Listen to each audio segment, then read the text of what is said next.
கிளி கொத்தன அழகான சுவையான படம்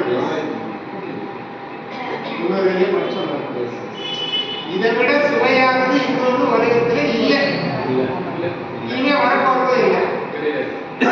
சுவையுடையது வாய் வச்சு படிக்கிறது எல்லாரும் வச்சுக்கணும். வேதவியாசர் வந்து மற்ற புராணங்கள்ல பாரத மகாத்மியத்தை சொல்றார். நான் சொன்னேன், பாரதே மாணவ பாகதம் நாயகன். பாரதத்துல பிறந்து வீட்டுல பாகதம் இல்லைன்னா அவன் கற்பனை செய்து கொள்கிறான் அப்படின்னு சொல்லி வேதவியாசர் சொல்றார். வீட்டுல எல்லாரும் டிவி வாங்கி வச்சுக்கிறோம், 20,000 30,000. வீட்டுல ஸ்மார்ட் போன் வாங்கி வச்சுக்கிறோம்.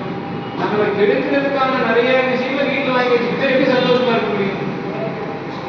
பாகவதம் எப்படின்னா ஸ்ரீமதாம் சொகதா கிருஷ்ணா புண்ணிய சிரவண கீர்த்தனை. நம்மளை தூய்மைப்படுத்தக்கூடியது பாகவதம். யார் ஒருத்தவங்க வீட்டுல பாகவதம் வச்சு பாகவதத்தை படிக்கிறாங்களோ அவங்களுடைய ஹிருதயம் தூய்மை அடையுதுன்னு சொல்லிடுறோம்.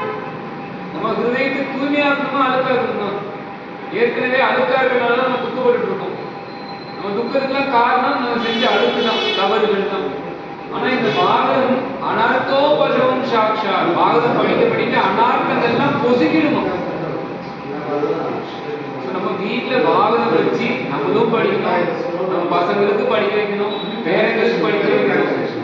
வாழ்க்கையிலே ஒருத்தரனே வாங்க பார்க்கலாம். இந்த புத்தகம் நீங்க பார்க்கலாம்.